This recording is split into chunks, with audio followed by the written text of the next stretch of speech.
Good morning, Steve Ray in Chicago with the morning grain comes. Got beans down 6 cents, corn down 4, wheat anywhere from 1 to 4 cents lower. Stocks are higher, dollars a little bit lower, crude's lower on some inventory build here in the United States. We've got gold up, silver up, and coffee's up, while the rest of the markets, sugar and cotton, are lower. Cocoa yesterday tested 10,000. It's backed off a little bit overnight. As far as the news in the grain markets, I think number one is the fact that China's Feb sow herd numbers were down 17% from last year. Feb slaughter was down 43% from last month. The central and northern Brazil is seeing some rains, while southern Brazil and Argentina is dry. Southern Brazil, this should help harvest there the beans, with Brazil bean harvest 66% done. Brazil meal values continue to drop, looking for demand, while soybean oil out of South America is cheaper than palm oil. Dalian soybean meal, where prices were lower, which means crush margins are in the red. Palm oil and soybean oil are lower on maybe some profit taking after the recent rally.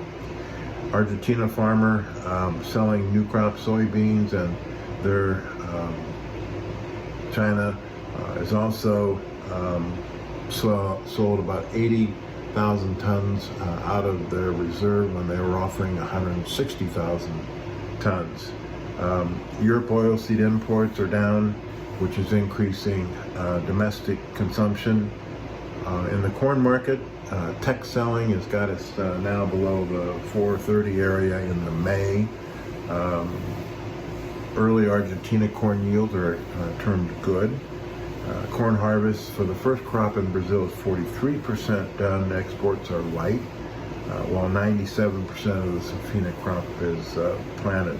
We've seen the South African futures higher on talk that the crop might be as low as 13 million tons versus 16 million tons last year. In the wheat, Russia, they came out and they allocated 10% of the 24 million tons of Feb-June export quotas. The company that they're not giving export licenses, RIF, receives 0, while a company called GrainGate receives 77%. And Russian March exports could be a record 5 million tons.